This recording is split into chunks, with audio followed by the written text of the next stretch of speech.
Feliz y bendecido día para todos ustedes. Soy Katiuska Pineda y el día de hoy hablaremos de la tutela como una modalidad de la familia sustituta.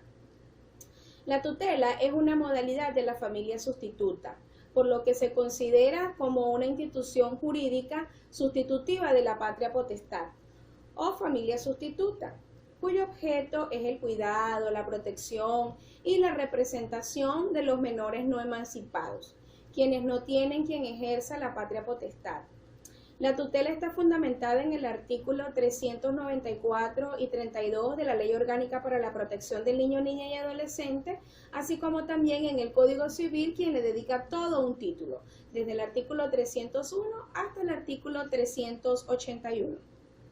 Es decir, la tutela constituye una institución de las personas que no se encuentran bajo patria potestad de nadie, pero sin embargo requieren de la representación legal y protección de una persona que cuide su patrimonio. La tutela supone un cargo, una función que amerita la actividad propia de un tutor. Existe en el ordenamiento jurídico venezolano tres clases de tutela. Tenemos la tutela de entredichos por defecto intelectual, la tutela de entredicho por condena penal y la tutela de niños, niñas y adolescentes, que es a la cual vamos a abordar el día de hoy. La tutela de niñas, niños y adolescentes es el régimen de protección aplicable a ellos. Antes de la entrada en vigencia de la LOPNA, existían dos clases de tutela de menores, la tutela ordinaria y la tutela del Estado. En relación a la tutela ordinaria, se aplicaba a todos los menores necesitados de protección. Comprendía diversos tipos de tutores. Esto era dado por la tutela testamentaria, por la legítima, por la dativa, por la permanente, la interina, y ello dependía de la función del tutor. Pero a su vez existía la tutela del Estado, que se aplicaba a todos los menores en estado de abandono y necesitados de la protección. Actualmente se sustituye la tutela del Estado por la colocación familiar o colocación en entidad de atención. Entre las características más relevantes tenemos que se requiere que los niños estén necesitados de protección y que no estén sometidos a patria potestad, es decir, que los padres hayan muerto, que los padres sean desconocidos, que a los padres se les haya privado de la patria potestad. Se aplica a niñas, niños o adolescentes no emancipados, son cargos de orden público, cesa por la muerte, la emancipación o por mayoría del pupilo. El tutor es el responsable por daños ilícitos de su pupilo. La tutela y la patria potestad no pueden coexistir en un mismo niño, niña o adolescente. Protege el interés individual de terceros, abarca poderes de guarda, corrección y administración con las limitaciones establecidas en la ley. Los cargos tutelares son oficios obligatorios, personales e intransferibles. Son cargos inexcusables. Sin embargo, el ordenamiento establece ciertas excepciones. Existen dos supuestos de la tutela en materia de niñas, niños y adolescentes, y es la existencia de un niño, niña o adolescente necesitado de protección, de la protección que presta precisamente la patria potestad. Y el otro supuesto es la falta de padre o madre que ejerzan la patria potestad sobre el hijo. En relación a la constitución y apertura de la tutela de niñas, niños o adolescentes, se entiende por apertura de la tutela la necesidad de iniciar la protección de un menor, en un caso concreto, mediante la tutela de menores, determinada en un lugar y un tiempo dado.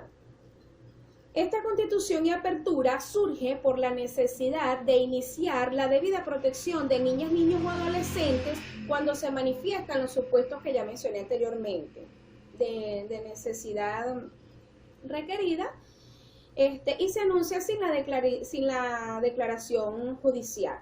Una vez abierta la tutela, se debe proceder a constituirse a través del nombramiento de los titulares del cargo, de los cargos.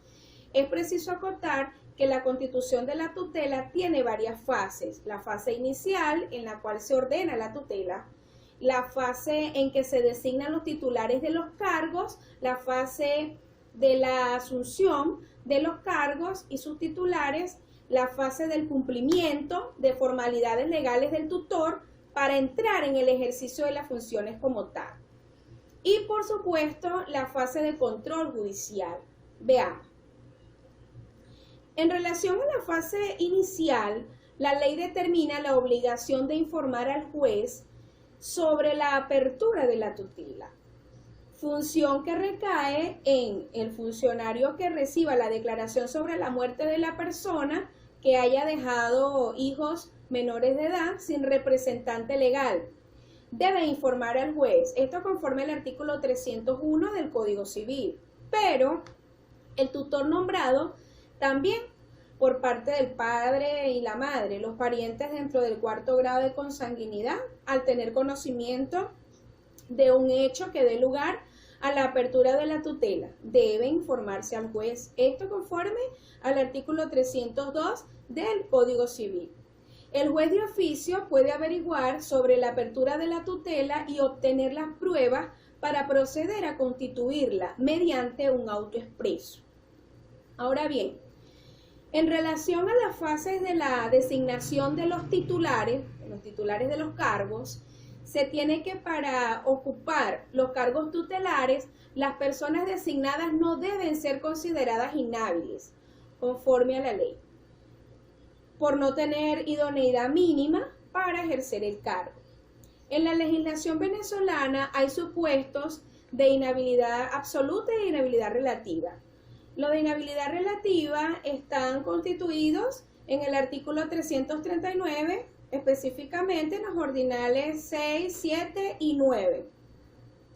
Pero los casos de inhabilidad absoluta, pues no pueden ejercer estos cargos conforme lo establecido en el artículo 339, los que no tienen libre administración de sus bienes, los que carecen de domicilio, los privados de patria potestad o removidos del cargo de tutela por dolo o por culpa, los que sean de mala conducta, los condenados a alguna pena que conlleve a la interdicción civil o a la inhabilitación y los adictos alcohólicos o farmacodependientes. En relación a la fase de delación de los cargos de tutela de niñas, niños o adolescentes, se tiene que consiste en la forma de determinar los titulares a dichos cargos, que garanticen una idónea protección del pupilo. Existen diferentes modos de delación. Tenemos la delación paterna y testamentaria, en la cual la designación del tutor corresponde a los padres del pupilo o a uno de ellos. Establecido esto en el artículo 305 del Código Civil. Es decir, en ejercicio de la patria potestad pueden dar tutor o protutor a sus hijos en el caso necesario. La delación legítima es la designación hecha por la ley, pero la delación dativa es la designación hecha por el juez. Y se da en el caso de que no haya un tutor designado por parte de los padres del menor, ni haya abuelos, entonces el juez nombra, prefiriendo así a los parientes más cercanos del pupilo. Existen algunos requisitos para la validez de la delación paterna.